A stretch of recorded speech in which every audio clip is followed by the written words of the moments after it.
There is a specific kind of silence that falls over a forest right before a monster attacks. It is cold, sharp, and smells like pine needles and pure betrayal. My pack did not just cast me out for lacking a wolf spirit. My ex-boyfriend, the coward who promised we would lead the valley together, marched me up a mountain and offered me to a legendary terror just to save his own skin. I was supposed to scream. I was supposed to weep and beg for mercy when the towering beast stepped out of the shadows to claim his tribute. But I was out of tears. My feet were freezing, and I had zero patience left. If the god of the peaks wanted a meal, he was going to have to deal with my bad mood first. Chapter 1. I dropped my canvas duffel bag in the cold dirt. Gorian shoved me to my knees, pulled a bright red ribbon around my wrists, and knotted it tight against a dead tree stump. I stared at the cheap fabric. You could at least use rope. This looks like a bad birthday present. Quiet, wolfless. The beast demands a tribute. This ribbon is sacred tradition. It gave me a rash the second it touched my skin. Gorian tied a clumsy bow and stepped back, wiping sweat from his forehead. He kept checking the dark tree line. It breaks my heart to do this, Fallon, but I must be strong for the pack. I must carry this burden. Loken puffed out his chest. He stood tall, trying to look brave for the two guards standing behind him. I kept my face blank. He dumped me for a better rank, and now he wanted to play the hero. Save the tragic speech, Loken. My feet are freezing. Can we get this over with? I am trying to give you a respectful send-off. You should show some gratitude. Your sacrifice will keep Vader and the rest of our people safe. Mentioning his new bride right now was a bold choice. I opened my mouth to tell him where he could shove his respect, but the ground shook. A deep rumble tore through the woods. The sound rattled my teeth. Trees cracked in the distance. The shadows between the pines grew darker. The monster is here. Run. Gorian did not even look back. He sprinted toward the village boundary, leaving a trail of dust. The two guards scrambled right after him. Loken lost all his fake bravery in a split second. May the spirits watch over you. Loken tripped over a tree root, scrambled up with a whimper, and dashed away. I rolled my eyes. I wiggled my hands. The messy bow slipped apart with a soft tug. I rubbed my wrists, ignoring the scratchy red marks, and stood up. I brushed the dirt off my jeans. Footsteps thumped in the dark. Heavy, echoing thuds shook the earth. I crossed my arms and waited. I expected a giant, feral wolf, a rabid creature with foaming jaws. A towering figure stepped out of the tree line. It stood on two legs, wrapped in thick scales the color of midnight. Huge claws dug into the soil. It tried to look terrifying, puffing out a chest built like a brick wall. Then the monster's foot caught on the edge of a rusty metal hubcap hidden in the tall grass. He lost his balance. The great beast stumbled forward, arms flailing, and crashed shoulder first into a pine tree. Bark rained down on his head. I raised an eyebrow. Are you a dangerous predator, or did you just miss your shifting lessons? The beast scrambled upright. He glared at me. He opened his giant mouth to let out a world-ending roar. A tiny puff of gray smoke escaped his lips, followed by a dry hack. I let out a long sigh. The elders brought me out here to die, and the local terror needed a cough drop. Do you need a throat lozenge? That sounds like a terrible chest infection. I am the terror of these mountains. You should be begging for mercy. Wait, what do you mean, lozenge? You sound like a sick dog, and you trip over junk. I thought you were supposed to be a menace. I trip over nothing. That metal piece was placed there as a tactical defense. I pointed at the ugly red ribbon sitting in the dirt. Well, the clan tied me up with tacky holiday decorations. I guess we both have terrible defense strategies. Why are you not screaming? People always scream. They run. You are just standing there critiquing my roar. I picked up my canvas duffel bag from the ground. I walked right past him, heading deeper into the woods, where the wind felt blocked by the rocks. I have nowhere else to go. My ex-boyfriend just handed me over as a meat shield, so unless you plan to eat me right now, I am finding a warm place to sit down. You cannot just walk into my territory. Stop. I ignored him. The giant, confused creature grumbled behind me, his heavy footsteps following my path. He had zero clue what to do with a girl who refused to play the victim, and I planned to keep it that way. Chapter 2. The wind whipped through the canyon, carrying the sharp bite of incoming snow. I kept my pace steady, hiking up the rocky path. My boots crunched over loose gravel. The temperature dropped with every step, turning my breath into pale clouds in the moonlight. Behind me, heavy footsteps crushed dried branches and loose rocks. The beast trailed close, grumbling under his breath. He sounded like a rusty engine trying to turn over. This is my mountain. You do not invite yourself into my domain. I adjusted the strap of my canvas bag and kept walking. The trail widened, leading straight toward a massive cavern entrance. Warm air spilled from the dark opening. It cut through the freezing wind. I did not need an invitation. I needed a fire. You left the front door open. Do you want me to freeze out here?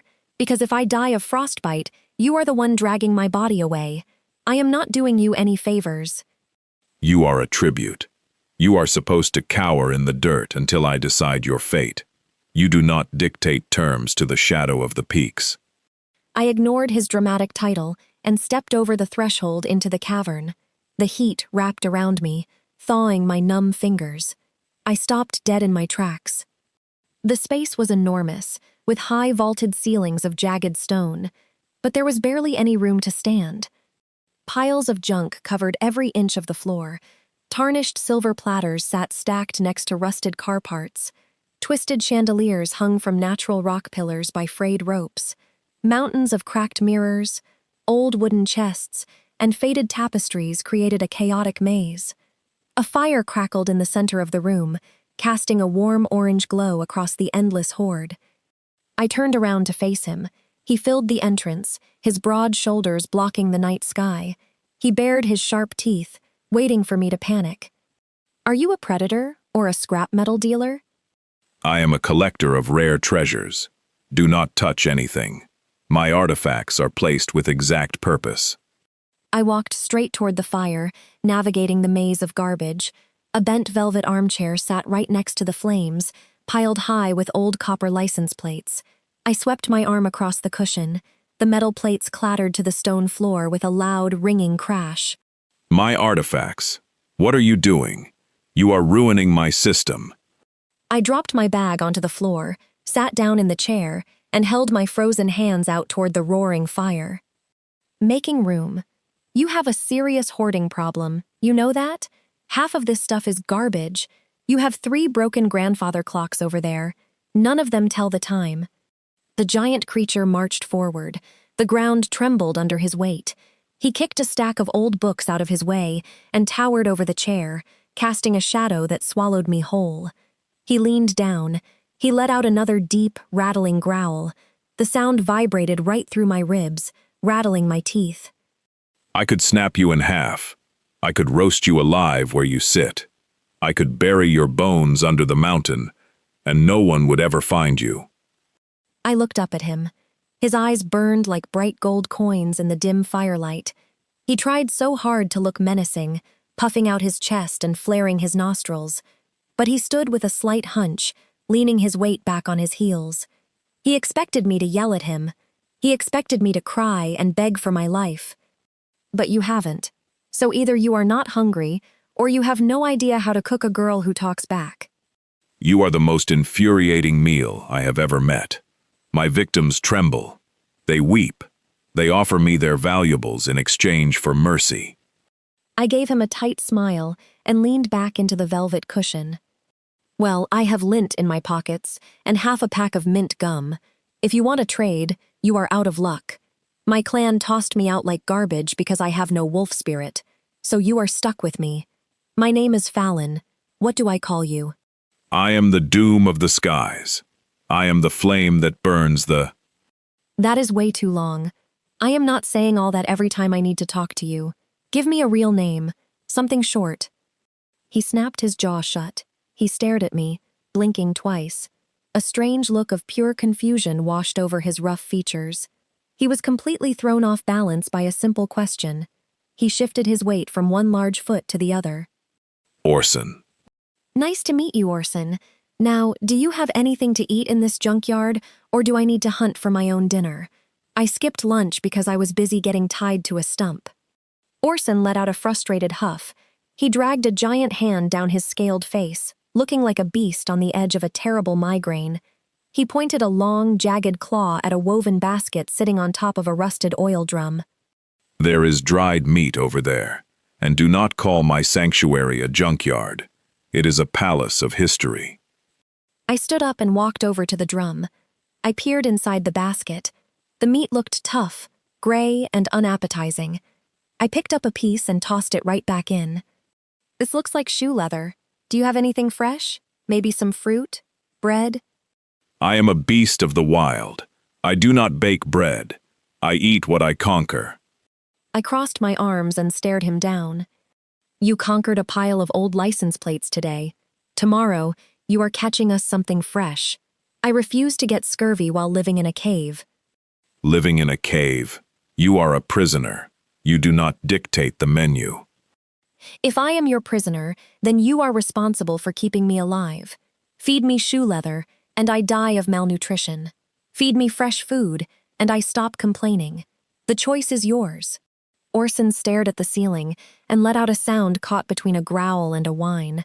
He stomped over to a corner of the cavern, throwing a tarp over a pile of old tires, and sat down hard on a slab of stone. He watched my every move. He expected a scared victim to cry in the corner. He got a stubborn roommate instead, and he had zero idea how to handle it.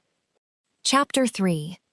Sunlight pierced through the cracks in the cavern ceiling, hitting me right in the eye. I groaned and stretched my stiff neck. Sleeping in a velvet armchair felt like wrestling a pile of rocks. My back throbbed. I rubbed my eyes and looked around the cavern. In the daylight, Orson's hoard looked even worse. Piles of tarnished silver, cracked teacups, and rusted swords formed towering mountains of junk. A loud snore echoed through the space. It sounded like a boulder rolling down a hill. I tracked the noise to the far corner. Orson lay fast asleep, but he was not curled up on a bed of furs or blankets. The giant beast lay flat on his back over a bed of glowing red-hot coals. I blinked hard. I stared at him for a long minute. Most wolves hated fire. They feared the heat. This oversized stray used a literal barbecue pit as a mattress. Hey, wake up. Orson kept snoring. I picked up a bent brass candlestick from the floor and tossed it. It bounced off his thick, scaled shoulder with a dull clink. Orson jolts awake. He scrambled to his feet, eyes wide, looking around for an attacker. He bared his sharp teeth and let out a warning growl. Who dares strike the Mountain King in his slumber? Show yourself. I raised my hand. Relax, Mountain King. It was me. You were snoring loud enough to wake the dead, and we have work to do. Work? You threw a weapon at me. I should toss you off the cliff. It was a candlestick, not a spear. Stop acting dramatic. Now, grab a shovel or a bucket. We are cleaning this place up. Orson stared at me, his golden eyes narrowing. He stepped off the hot coals, brushing ash from his chest. As he moved, several large black flakes peeled off his arms and fluttered to the stone floor. I do not take orders from a tribute, and I do not clean. My collection is arranged by historical significance. I pointed at a stack of broken wooden wagon wheels, leaning against a pile of rusted soup cans. Right, a very historical pile of garbage. I cannot even walk to the cave entrance without tripping over a tire iron. We are making a walking path. Orson crossed his giant arms. He glared down at me. More dark flakes shed from his skin, landing on the cave floor like dry autumn leaves. And while we are at it, you need to find some moisturizer. What is moisturizer? I gestured toward his arms. Your skin. It is peeling everywhere. You are shedding black flakes all over the place. Do you have a rash? Is it mange? If you have a contagious wolf disease, you need to tell me right now. Orson looked down at his arms. He brushed a loose scale, looking completely offended. Mange? I do not have a canine disease. This is my natural armor. It hardens and sheds to reveal stronger layers beneath. Sure it does.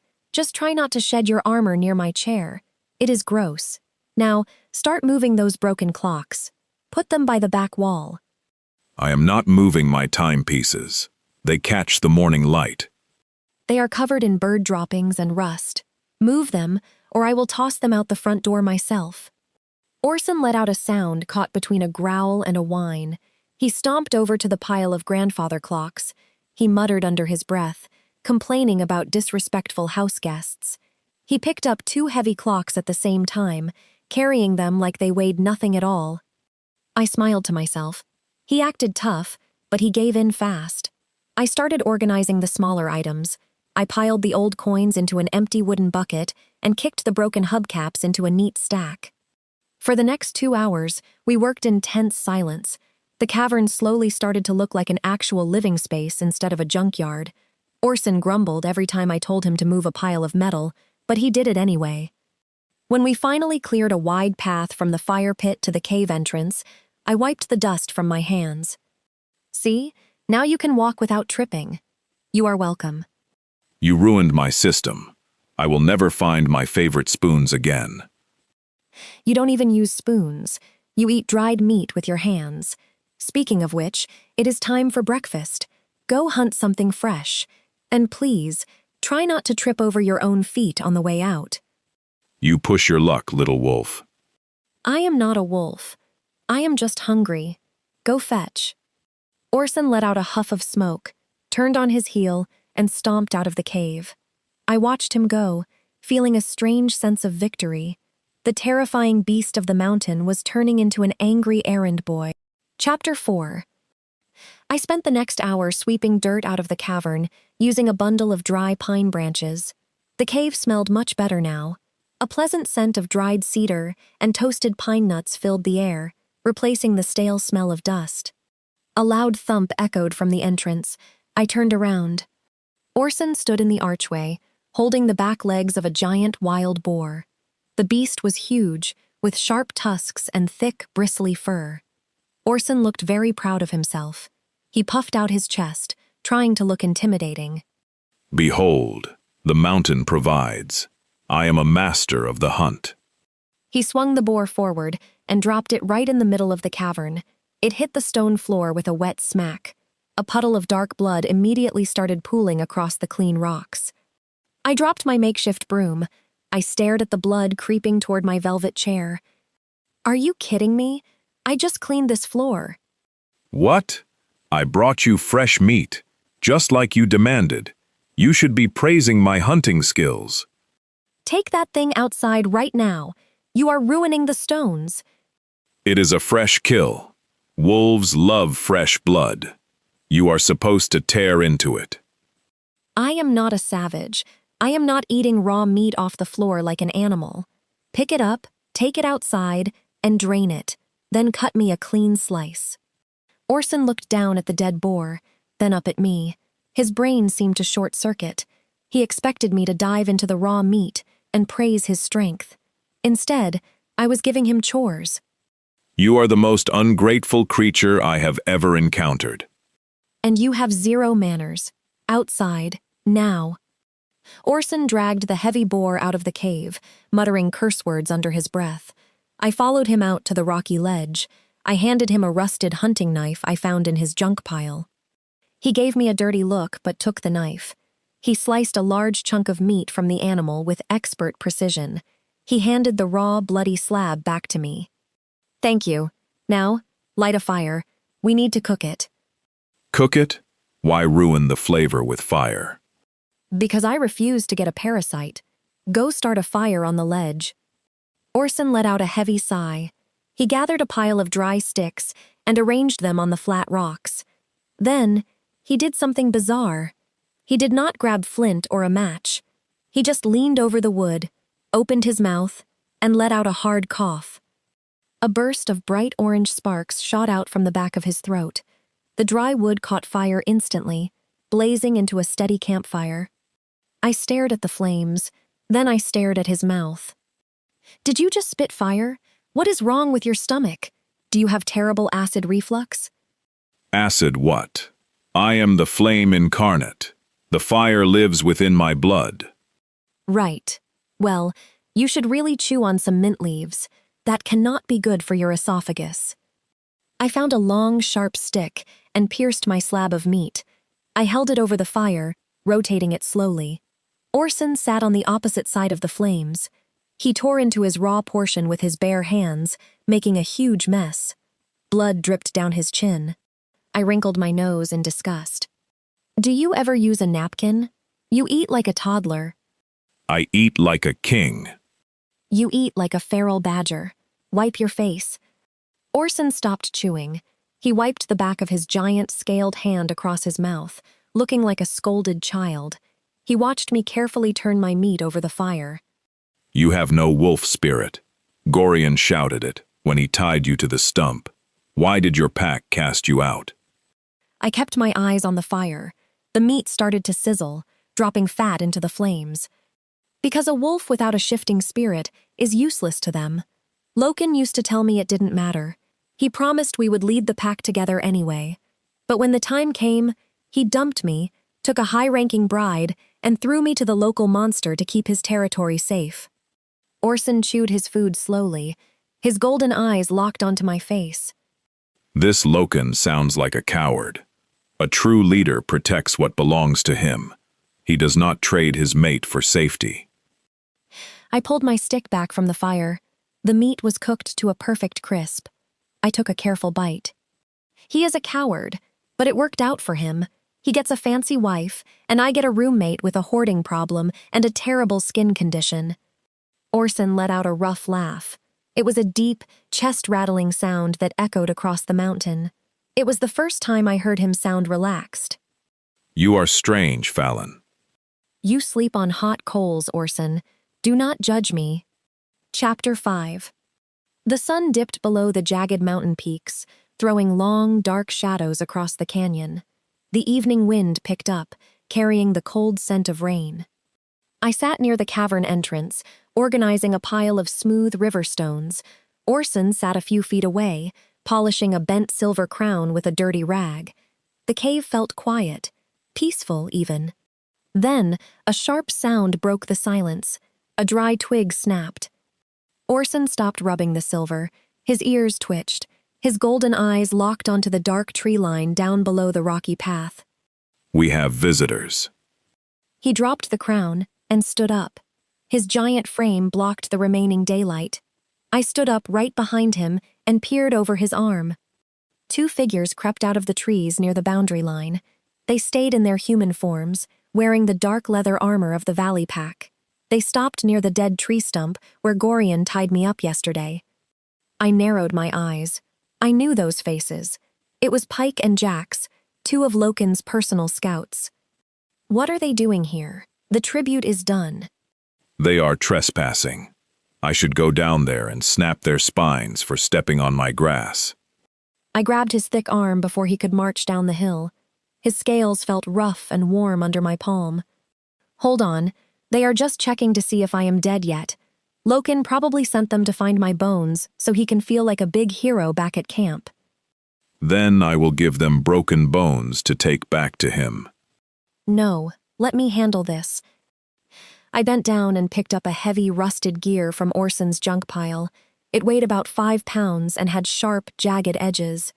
I walked to the edge of the cliff, looking down at the two scouts. Pike leaned close to the dead stump, sniffing the dirt. Jax stood behind him, looking nervous. The wind carried their voices up the rocks.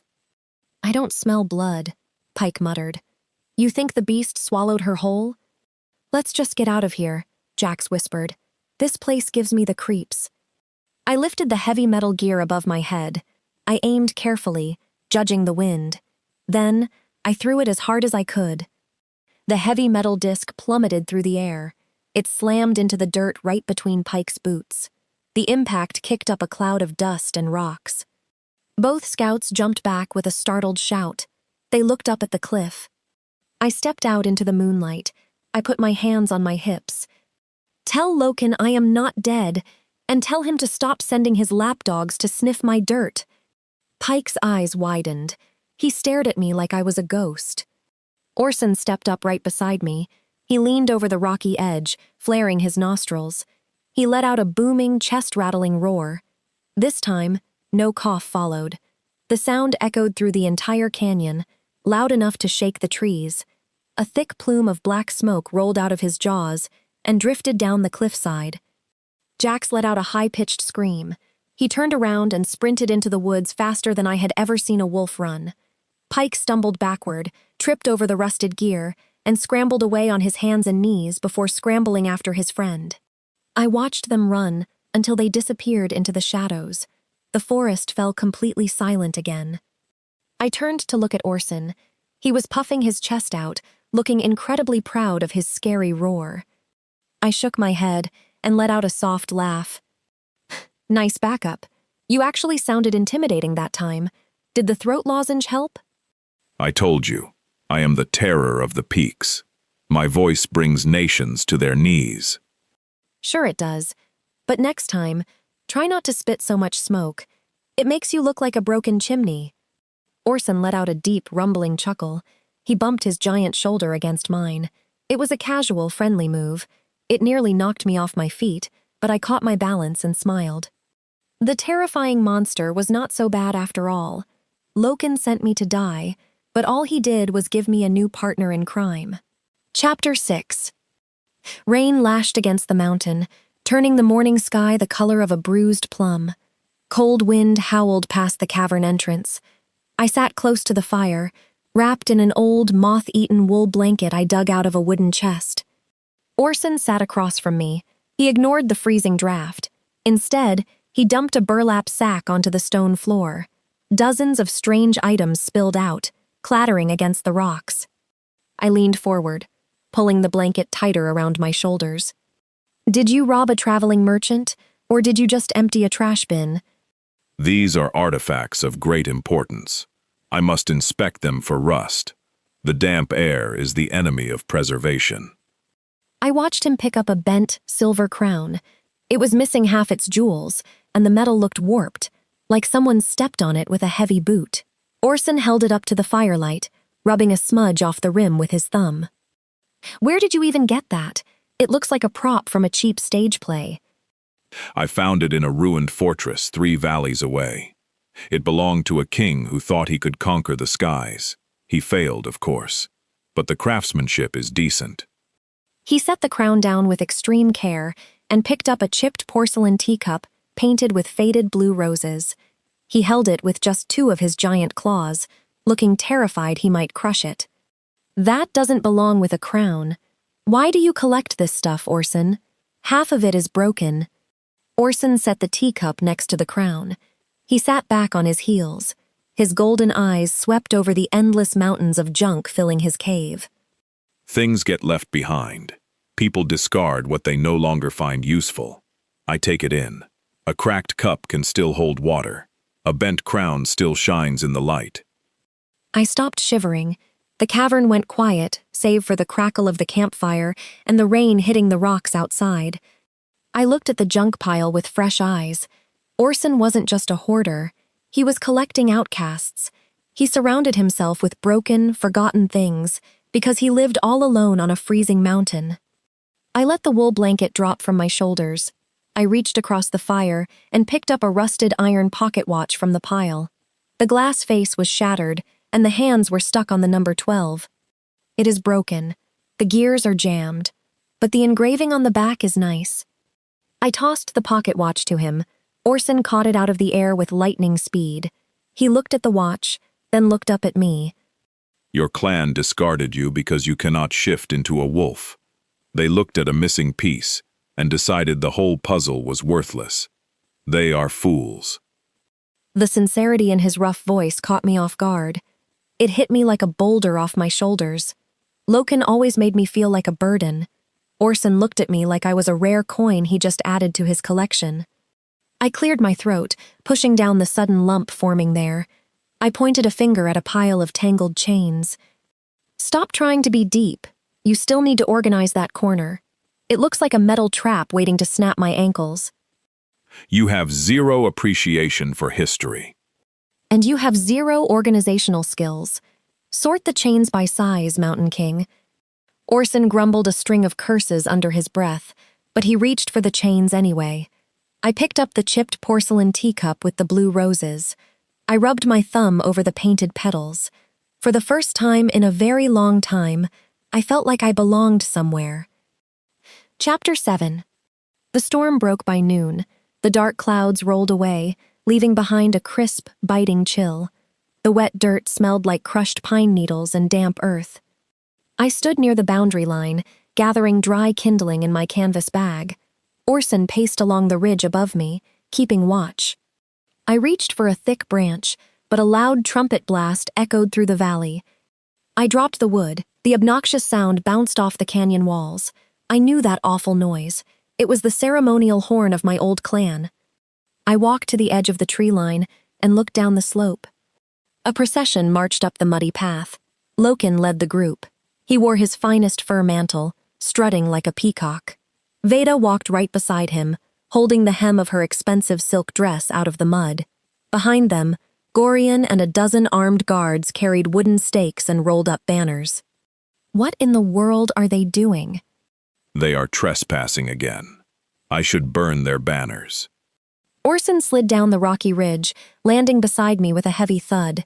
He flared his nostrils, letting a wisp of gray smoke curl into the cold air.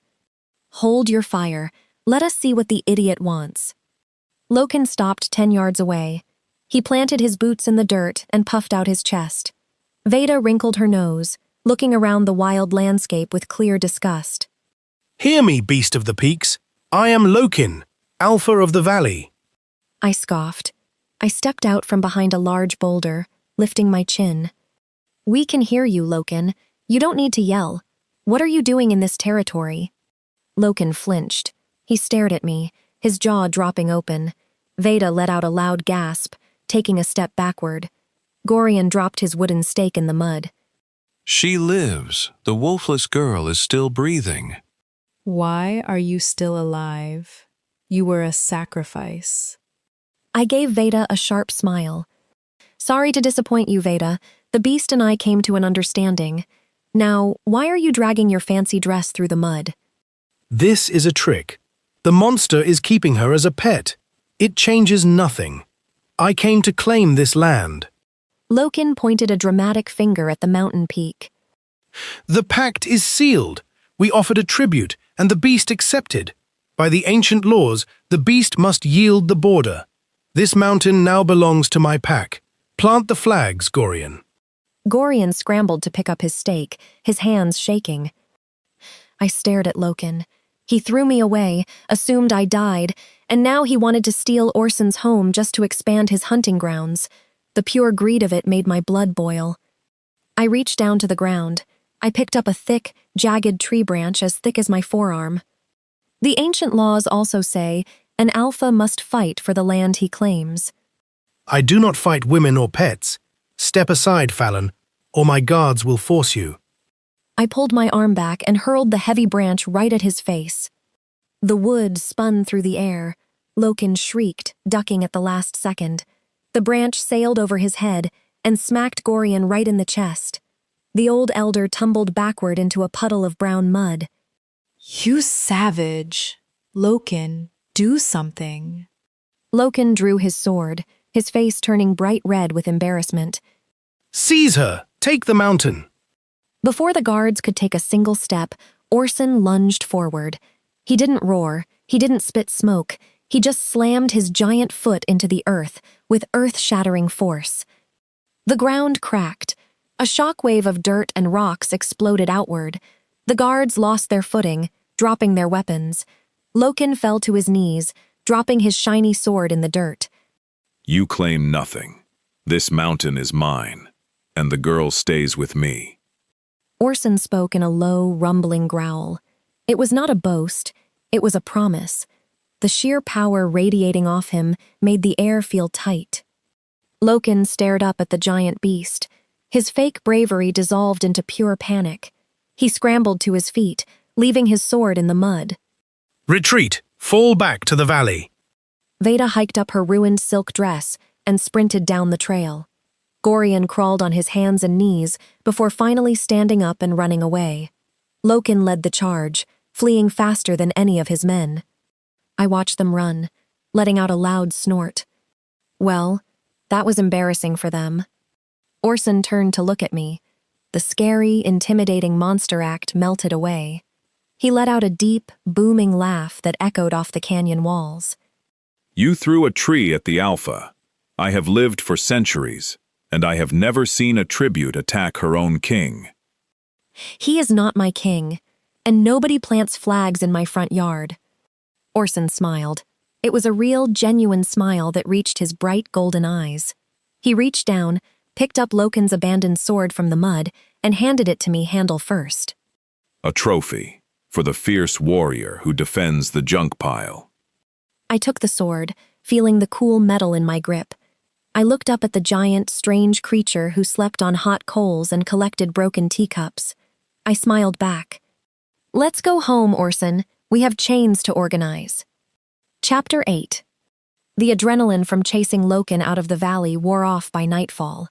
The cavern grew quiet, filled only with the crackle of the campfire and the soft clinking of metal as Orson sorted his new pile of chains. I sat in my velvet armchair, resting Loken's heavy sword across my lap. The steel caught the firelight. I ran a rag over the blade, wiping away the mud. You know, if you keep defending me, my old pack is going to think you actually like having me around. I tolerate your presence. You organized the grandfather clocks. It would be a waste of labor to let them take you back. I let out a soft laugh. I set the sword down and leaned forward, resting my elbows on my knees. The fire cast deep shadows across his face. Without the scary monster act, he looked tired. His broad shoulders slouched. For a terrifying beast who supposedly ruled the peaks, he spent a lot of time sitting in the dirt playing with broken junk. Come sit by the fire. You are going to freeze, playing with cold iron in the dark. Orson hesitated. He dropped a rusted chain into a wooden bucket and walked over. He did not sit on his bed of hot coals this time. He sat right on the stone floor, just a few feet away from my chair. He crossed his thick legs and stared into the flames. For a long time, neither of us spoke. The silence felt different tonight. It was not tense. It felt comfortable. He turned his head and looked at me. The golden rings in his eyes seemed to glow brighter in the dim light. He leaned in closer. The intense heat radiating off his skin washed over me. My breath hitched in my throat. He reached out with one giant, scaled hand. He didn't grab my arm or give an order. He brushed a stray lock of hair behind my ear. His touch felt like a burning ember. You do not flinch when I move. You do not cower. Why are you not afraid of me, Fallon? I looked up into his eyes. My heart hammered against my ribs, loud enough that I swore his sharp ears could hear it. Because you are just a grumpy stray who hoards teacups. You are not a monster, Orson. His gaze dropped to my lips. He leaned in an inch closer. I stayed perfectly still, waiting. Suddenly, a bright, pulsing blue light flared beneath the collar of his dark tunic. He let out a sharp gasp. He snatched his hand back like he just touched a burning stove. He scrambled backward, putting 10 feet of distance between us in a single second. He grabbed the collar of his shirt, pulling the fabric tight to hide his chest. What was that? Is your chest glowing? It is nothing. I need to patrol the boundary. He did not look at me. He completely avoided my eyes. Orson, wait, did I say something wrong? What is under your shirt? I said, it is nothing. Stay in the cave. Do not wander. He turned on his heel and marched out into the freezing night, leaving me completely alone. I fell back into my armchair, letting out a frustrated groan. 1 second he was looking at me like I was the center of his world, and the next he was running away like a coward. Men were the same everywhere, even the giant mutant wolf ones. Chapter 9. I woke up early the next morning. The fire had died down to white ash, and Orson was still gone. He never came back from his patrol. I grabbed my canvas bag and Loken's sword. I needed space, and we needed firewood. I was not going to sit around the cavern waiting for an overgrown stray to explain his mixed signals. I hiked down the rocky trail, heading deeper into the pine forest. The morning air was bitterly cold. Frost coated the tree branches, making the forest look like it was made of glass. I swung the sword, hacking down dry, dead branches and stuffing them into my bag. I wandered farther than I usually did, crossing a frozen stream. A heavy branch snapped in the distance. I froze. I tightened my grip on the hilt of the sword. I expected to see Pike or Jax sneaking through the bushes again. But the smell hit me first. It was foul, like wet rot and old blood. It did not smell like a wolf. A massive shape pushed through the thick pines. It was a rogue bear. It stood easily 9 feet tall on its hind legs. Matted brown fur hung in thick, dirty clumps. Scars crisscrossed its snout, and its black eyes locked dead onto me. It let out a deafening roar that shook the frost from the trees. I backed up slowly. Okay, nice bear. Just keep walking. The bear dropped to all fours and charged. I didn't scream. I dodged to the left. The bear crashed right through the spot where I just stood, splintering a young pine tree in half. I swung Loken's sword hard, slashing across the bear's thick shoulder. The blade cut through the fur, drawing a thin line of blood. The bear barely felt it. It spun around, swinging a massive paw the size of a dinner plate. The claws clipped my canvas bag, ripping it right off my shoulder. The force spun me around and threw me to the dirt. I hit the frozen ground hard, knocking the wind out of my lungs. The bear reared up on its hind legs, casting a terrifying shadow over me. It opened its jaws, ready to bring its full weight down. A massive black blur slammed into the bear from the side. Get away from her. Orson tackled the giant bear. The two heavyweights rolled through the dirt, crushing rocks and snapping roots. Orson stayed in his bipedal scaled form, wrestling the massive animal with his bare hands. I scrambled to my feet, grabbing my sword. Orson, watch its claws. Orson punched the bear in the jaw, a brutal hook that cracked like thunder. But he was holding back. I could see it. He stayed hunched over, fighting like a man instead of a beast. The bear used the hesitation. It twisted, sinking its sharp teeth right into Orson's shoulder. Orson let out a roar of pain. He threw his weight backward, ripping himself free from the bite, but his boots caught the edge of the frozen stream. The ground beneath his feet gave way. Chapter 10. The cliff edge crumbled. Orson lost his balance. The bear shoved all of its weight forward, slamming its massive paws directly into his chest. Orson plummeted backward. He vanished over the steep edge of the ravine, swallowed by the morning fog. No! I dropped the sword. I sprinted to the edge of the cliff, my heart stopping in my chest. The drop was easily 200 feet straight down into a bed of jagged rocks. Orson! Silence. The ravine was totally quiet. My hands shook. My lungs forgot how to pull air. He was gone. The grumpy, strange beast who collected teacups and defended me from my terrible ex was dead. The rogue bear huffed. It turned its massive head toward me. Its muzzle was stained with Orson's blood. It took a heavy, terrifying step in my direction. I didn't back away. I bent down and picked up the heavy sword. I gripped the hilt with both hands. I didn't care how big it was. I was going to carve this animal to pieces. Before the bear could charge, the entire canyon shook. The frozen stream cracked. A wave of blistering heat washed up from the ravine, melting the frost off the pine trees in a heartbeat. The air smelled like scorching sulfur and burning pine. A terrifying, ear-shattering roar erupted from the bottom of the cliff. It did not sound like a cough. It did not sound like a wolf. It sounded like an exploding volcano. A column of pure golden fire blasted upward, shooting past the cliff edge and torching the sky. The rogue bear halted. It whimpered, terrified, and took 3 steps back. From the thick gray smoke of the ravine, a shadow rose. 2 giant, leathery wings snapped open, shredding the remains of his dark tunic. They were the color of midnight, spanning the width of the entire clearing. Wind whipped hard through the trees as the wings beat the air. The creature rose above the cliff. He was massive, a terrifying ancient predator covered in thick, black armor plating. Golden spikes ran down his spine. His eyes burned like miniature suns. I dropped the sword. It hit the dirt with a dull thud. The dragon opened his jaws and let out a second roar. Real fire dripped from his teeth. The rogue bear didn't wait for a third warning. It turned tail and sprinted into the woods, whining like a terrified pup. It crashed through the brush, running as fast as its legs could carry it. The dragon landed on the cliff edge. His heavy claws cracked the solid stone beneath him. He folded his massive wings against his back. Smoke curled from his nostrils. He slowly lowered his enormous head until he was eye level with me. The golden eyes were the exact same. The grumpy, protective stare was the exact same. His massive jaws parted, and his deep voice echoed directly in my mind. Are you injured?